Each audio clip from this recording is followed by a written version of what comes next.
My name is Jason. I'm 36 years old, and this happened last year in Aurora, Colorado. I've tried to forget about it. God knows I've tried. But even now, writing this makes my chest tighten like there is a rope inside me that still hasn't loosened. We moved months ago. New place, new neighborhood, different walls. But my body hasn't caught up. It still remembers the rhythm of that house, the way it used to breathe at night. Every single night, almost without fail. I wake up between 2 and 3 in the morning, same time, every time. It is like some hidden part of me still expects to hear it, that sound from above us. I've tried everything, therapy, white noise, sleeping pills. I even stopped drinking coffee after noon, which for me was like cutting off oxygen. Nothing helps. So I figured maybe if I write it all down, every piece, exactly how it happened, maybe it'll stop replaying in my head. Because the truth is, it hasn't stopped once since the day we left that house. Back then, life was simple. Quiet in the way you never really appreciate until it's gone. I worked hybrid for a roofing company, half my week on site, the rest behind a laptop at the kitchen table. The steady kind of life where the biggest stress is weather delays or paperwork. Melissa, my wife, ran reception at a dental office. She's one of those people who keep a family running, bills, schedules, dinner plans, everything. Without her, the house would have been a slow-motion disaster. And Caleb, our son, had just turned 5. Sharp kid, obsessed with dinosaurs and peanut butter sandwiches cut into perfect triangles. He'd talk your ear off about T-Rex bite force like it was classified information. We weren't special, just normal. Mortgage, car payments, weekends at the park, cartoons on Sunday mornings. It is strange how quickly that kind of comfort becomes background noise, how fast you stop noticing it until it's ripped away. Our house wasn't perfect, but it felt safe. An older split level on a quiet street, beige siding, a maple tree that dumped half the neighborhood's leaves into our yard, a fence that always needed paint. The floors creaked, the pipes knocked sometimes, the fridge hummed like an old man clearing his throat. But it was ours. Every sound had a reason. Every shadow had a name. I could have walked that house blindfolded. That's why I noticed the first change immediately. One morning, I clipped my shin on the coffee table because it wasn't tea where it should have been. It had shifted maybe 6 inches. I grumbled, pushed it back, and told Caleb to stop running his toy trucks under it. He looked up from his cereal, cheeks puffed, and said, "I didn't. Kids lie sometimes, sure." But his tone was flat, certain. I shrugged it off.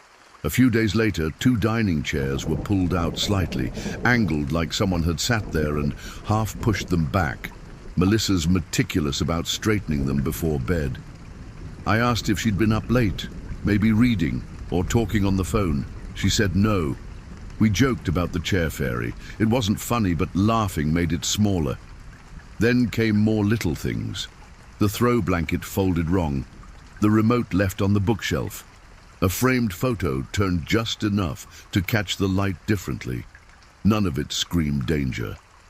It whispered something's off. I started second-guessing myself. Maybe I'd moved things and forgotten. Maybe Melissa had. Maybe Caleb. You want to find a reason because the alternative that someone else touched your life without permission doesn't fit inside your head.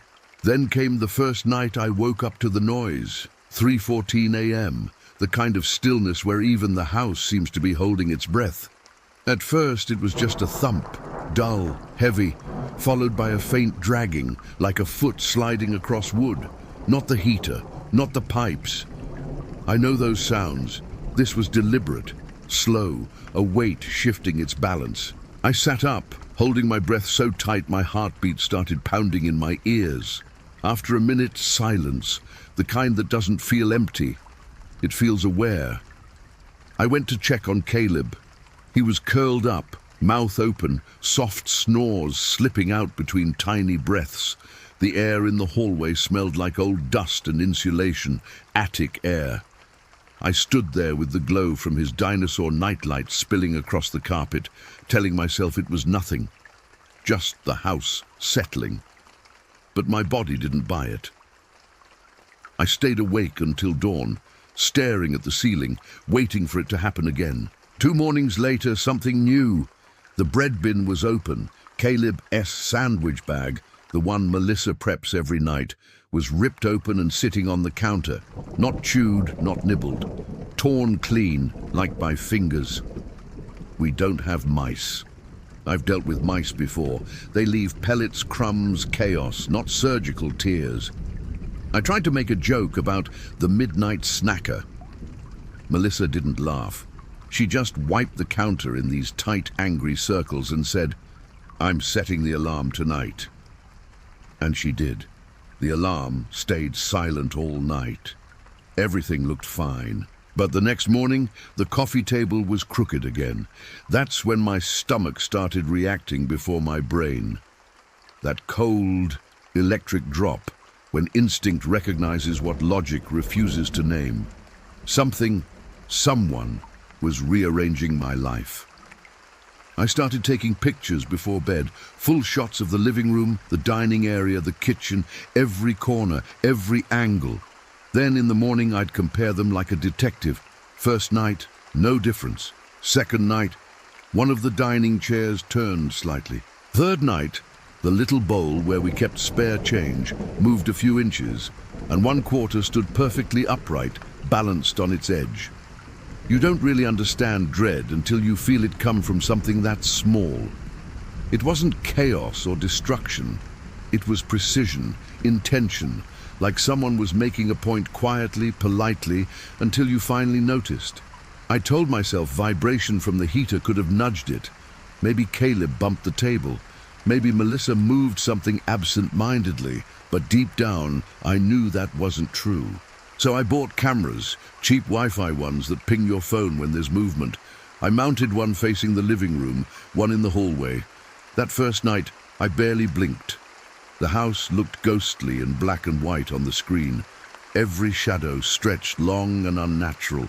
2 a.m., nothing. 2:30, nothing. 2:40. The feed froze for half a second, static crawling across the image, then resumed, and the coffee table was angled differently, not by much, maybe 3 inches, but different. No alert, no motion trigger, just a clean surgical jump between one frame and the next. I watched it over and over, 50 times maybe, convincing myself it was lag, compression glitch, Wi-Fi interference, anything that didn't involve someone moving that table while we slept. 2 days later, I found the proof I didn't want. Greasy handprints on the underside of the dining table, long fingers too narrow to be mine. I wiped them off before I even thought about it. And then I just stood there, staring at the clean spot, realizing I'd erased the only evidence I might ever have. That night, Melissa cried while brushing her teeth. She said she kept dreaming that someone was walking around upstairs. I told her it was just stress, our minds playing tricks. But even as I said it, I didn't believe it. A few nights later, we called my brother-in-law Jeremy. He's the type who laughs at everything, even when he shouldn't. I think we needed that energy, something to puncture the tension. He came over with a 6-pack and a flashlight, making dumb jokes about ghosts and attic squatters. He checked everywhere, the attic, the basement, even behind the water heater. He clapped his hands, stomped, shouted boo into the darkness like a kid at Halloween. Nothing. When he came down, he said, "Your house is haunted by boredom," and cracked another beer. We laughed. Too hard, too long. But when he left, the silence hit like a pressure wave. The laughter didn't clear the air. It just left more space for the fear to echo. That same night, the hallway camera picked up something new.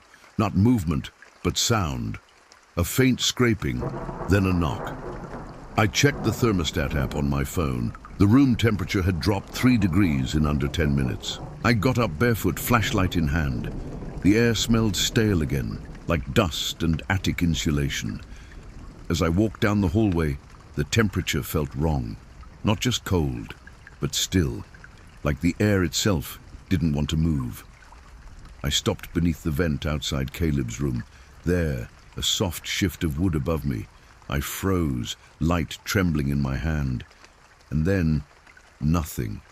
Just silence, thick enough to taste. I told myself I'd go up into the attic in the morning. I didn't.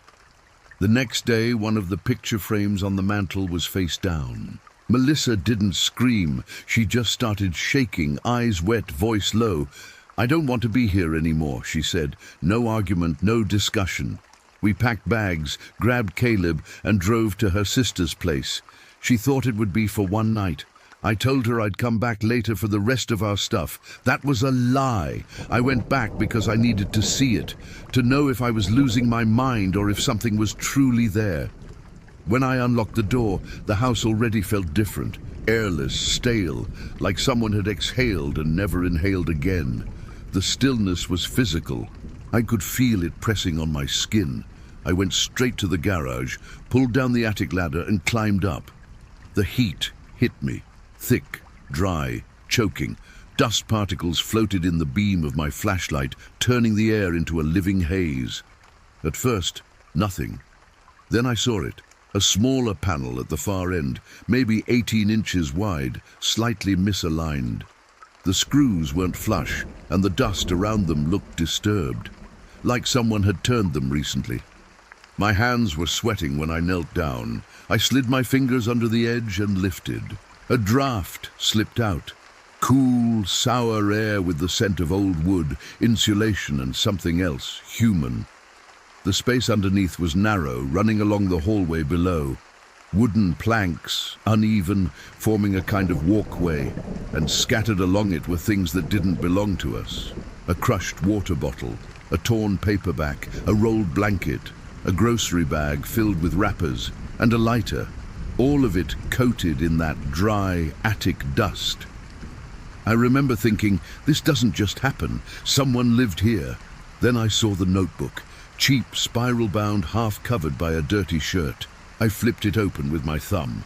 One page, just rows and rows of numbers, 230, 230, 230, over and over, scrawled hard enough to dent the paper. The next page was a list. Bread, bananas, soap, batteries. That's when my brain stopped pretending. Someone had been living above us, watching, listening, moving every night at 2:30. My mouth went dry. I climbed down too fast, almost slipped. My foot hit the ladder wrong and the sound echoed through the house like a gunshot. I called 911 before I even hit the bottom step. The dispatcher's voice was calm, almost detached, like this wasn't the first time she'd heard something like it. She told me to wait outside, so I did. I paced the driveway, phone shaking in my hand, heart pounding so hard my fingertips tingled. When the police arrived, two of them, one older, one young, I couldn't speak for a second. They went up there like it was routine. The younger one called down, "Yeah, there's a bag, some food, looks recent." The older one said, "You did the right thing calling." That sentence didn't make me feel any better. It made it real. They asked me the usual questions. Any sign of forced entry? Anyone else with a key? Had I heard noises before? Yes, yes, yes. They took the notebook, said it was probably a transient. Maybe someone moving between empty homes, sneaking into attics when people were away. "Not uncommon," the older one said. "Happens more than you think." That line sat wrong in my stomach. More than you think. They told me to stay somewhere else for the night. I said I would, but I didn't. That evening I came back with plywood, metal brackets, and a can of expanding foam. Some irrational caveman part of me needed to reclaim that space, to seal it myself. I crawled into the attic, heart hammering, and bolted that crawl opening shut. Screws deep, foam thick, ugly, final. I told myself it was over. Then I went downstairs and slept on the couch. I shouldn't have. At 2:28 a.m. I woke up to a sound I'll never forget. Wood flexing above me. Pressure, movement, then a tap. Another, right above the hallway vent. I froze, every muscle on fire. The thermostat clicked, and then a new sound. From the garage, a scrape, a metallic pop. The attic ladder had dropped.